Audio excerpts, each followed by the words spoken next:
Mais um devocional Intensa no Ar, onde conhecemos mais do Pai e nos aprofundamos nele. Olá, bom dia! Mais um dia se inicia e eu, Lani Nola, falo com você de Criciúma, Santa Catarina. Seja bem-vindo a esse ambiente, essa viagem onde a gente está junto, conectado espiritualmente pelo Espírito Santo. Vamos lá então, a gente está aprendendo sobre Gálatas e hoje a gente vai ler no 3, do 15 ao 25. Eu vou estar lendo na NAA, você pode me acompanhar nesta quinta-feira preciosa, onde o Senhor vai nos instruir acerca da sua palavra. Então, gente, a gente aprendeu até agora tantas coisas da lei. Não adianta eu fazer nada que eu não vou ser aceito pela lei. Então, qual o propósito desta lei? Para que ela serve? Ela pode invalidar a promessa? Me explica o que está acontecendo. Então, vamos lá. Vamos ler juntos. Irmãos, falo em termos humanos. Ainda que a aliança seja meramente humana, uma vez ratificada, ninguém a revoga ou lhe acrescenta coisa alguma. Ora, as promessas foram feitas a Abraão e ao seu descendente. Não diz e aos seus descendentes, como falando de muitos, porém como falando de um só, e ao seu descendente, que é Cristo. E digo, uma aliança já anteriormente confirmada por Deus não pode ser revogada pela lei, que veio 430 anos depois, a ponto de anular a promessa. Porque se a herança provém de lei, já não decorre de promessa, mas foi pela promessa que Deus a concedeu gratuitamente a Abraão. Logo, para que é a lei? Para que serve essa lei?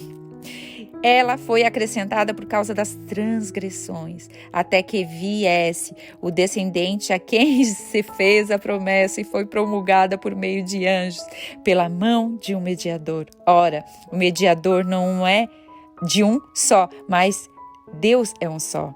Ora, o mediador não é de um só, mas Deus é de um só. Seria então a lei contrária às promessas de Deus? De modo nenhum. Porque se fosse promulgada uma lei que pudesse dar vida, então a justiça seria de fato procedente da lei. Mas a Escritura encerrou tudo sobre o pecado para que, mediante a fé em Jesus Cristo, a promessa que fosse concedida aos que creem. Prestem atenção, aos que creem.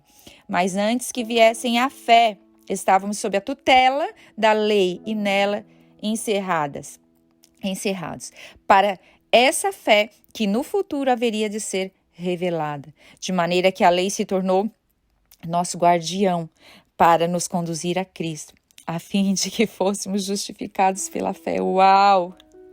Mas agora que veio a fé, já não permanecemos subordinados ao guardião. Gente, a palavra já é clara, né?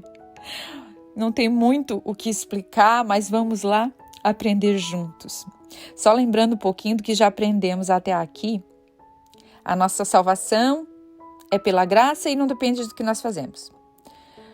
Hoje vamos ver então para que serve a lei, qual o propósito dessa lei, qual o propósito real dela. Afinal, né, uma coisa anula a outra, como é que é isso? Se fomos salvos por Jesus, que nossa salvação foi conquistada por Cristo na cruz do Calvário, então podemos viver a vida de qualquer maneira, fazendo tudo que a gente quiser? Não é bem assim, né? Paulo explica usando um exemplo prático de um testamento, de uma aliança que foi firmada e ratificada. Uma vez que foi feita, nada pode invalidar. Acho tão interessante que ele fala lá, né, como humano. É bem para a gente entender mesmo. Aqui ele não espiritualiza, ele traz para os nossos dias para que a gente entenda. Lá ele trouxe para aqueles dias e hoje vamos trazer para a nossa vida, para o nosso dia, para o nosso cotidiano.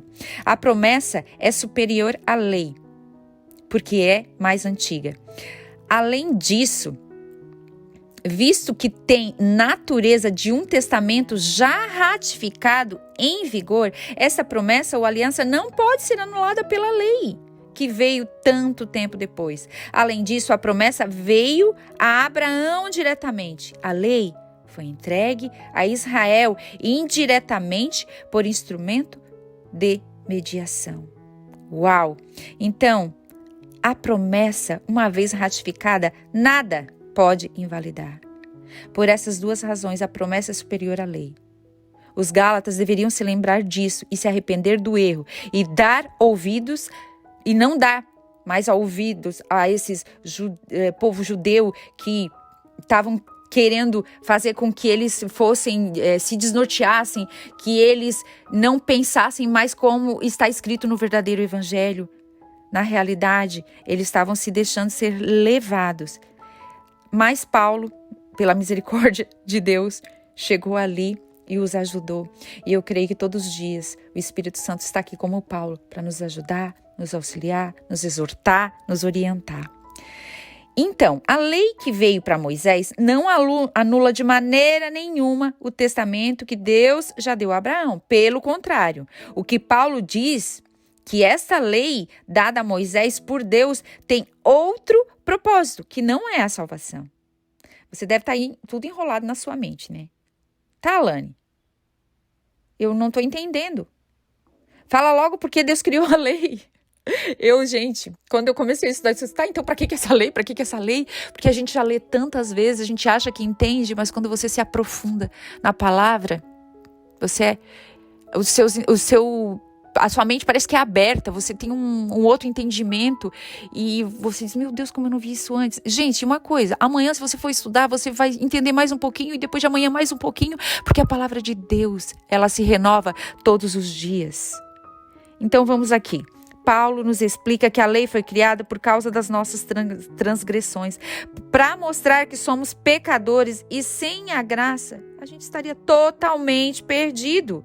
Ela veio nos mostrar que não temos condições de ser justos ou de obedecer os mandamentos sem que a graça do Pai nos encontre. Não tem como. Se o Senhor Jesus não nos encontrar, não tem como a gente ser justificados. Não tem, nós não conseguimos, nós aprendemos até agora. Então, mais uma vez eu vou dizer para vocês, Paulo nos explica que a lei foi criada por causa das nossas transgressões, ponto.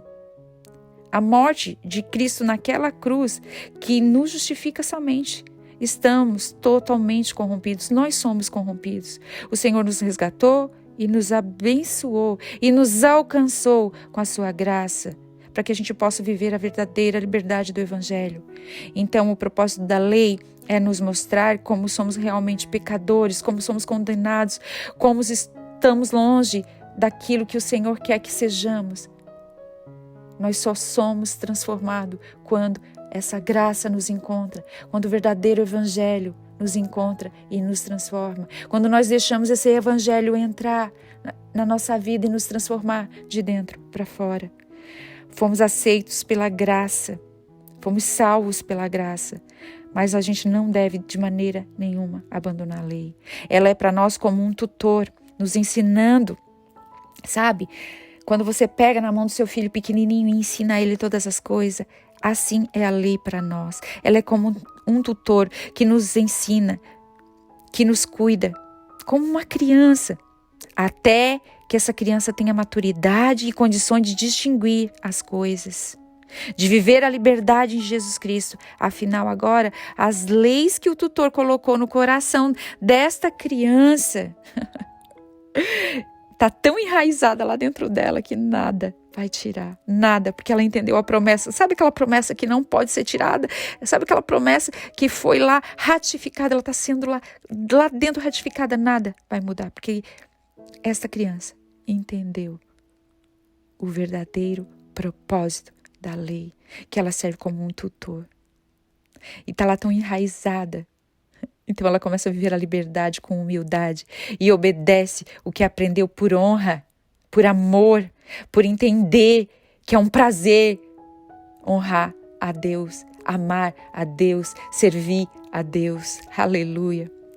Agora então, alcancemos essa liberdade que Cristo conquistou naquela cruz, obedecendo a lei não mais por medo, mas por amor, por entendimento e maturidade. Queremos, sim, ser mais parecidos com o nosso mestre, com o nosso tutor Jesus Cristo. Você quer? Eu quero. Então agarre isso nesta manhã. Agarre na mão do tutor. Caminhe pela lei até você ter maturidade para entender o que isso significa na sua vida. e até a graça te encontrar totalmente, te transformar por completo. Não o fizemos mais por medo ou por alcançar a salvação, mas porque sabemos que o Senhor já alcançou naquela cruz tudo o que nós precisávamos. O Senhor morreu por nós para nos justificar. Não devemos desprezar os mandamentos de maneira nenhuma, mas entender que a lei e a graça caminham juntas, lado a lado. Não dá para tirar uma e ficar com a outra, porque a lei nos mostra como somos imperfeitos e pecadores, e a graça nos revela Jesus Cristo que morreu naquela cruz por nós. A lei nos mostra como somos imperfeitos e pecadores e merecedores, e a graça nos mostra que Jesus Cristo morreu naquela cruz por mim e por você. A graça é revelada através de Jesus Cristo, de sua morte naquela cruz. Abrace essa graça e viva o evangelho pleno, entendendo que o Senhor Jesus morreu naquela cruz por você e não existe nada que você faça ou deixe de fazer que vai fazê-lo amá-lo mais, que vai fazê-lo querer que você esteja em algum lugar ou não esteja em algum lugar pertinho dele. Ele simplesmente nos ama. Ele nos ama porque ele é amor. Ele nos ama, ele nos encontrou. Então não tem nada que eu e você façamos que vai nos colocar ou tirar de um lugar em Cristo. Mas sim, desfrutar desta graça, entendendo que nós vamos amá-lo, honrá-lo, obedecê-lo por amor. E porque Ele é o nosso lindo, o nosso querido, que nos resgatou, que morreu por nós naquela cruz. Entenda, você foi encontrado nesta manhã. Nada te justifica a não ser a graça de Jesus Cristo. Nada nos justifica. E como Paulo disse, Senhor, a Tua graça nos basta. Que essa graça realmente nos baste, Senhor. Que a gente pare, sim, de correr atrás de aprovação humana. E que a gente entenda que uma vez que essa promessa, essa graça ratificada em nós, nada vai anulá-la. Amém? Deus te abençoe.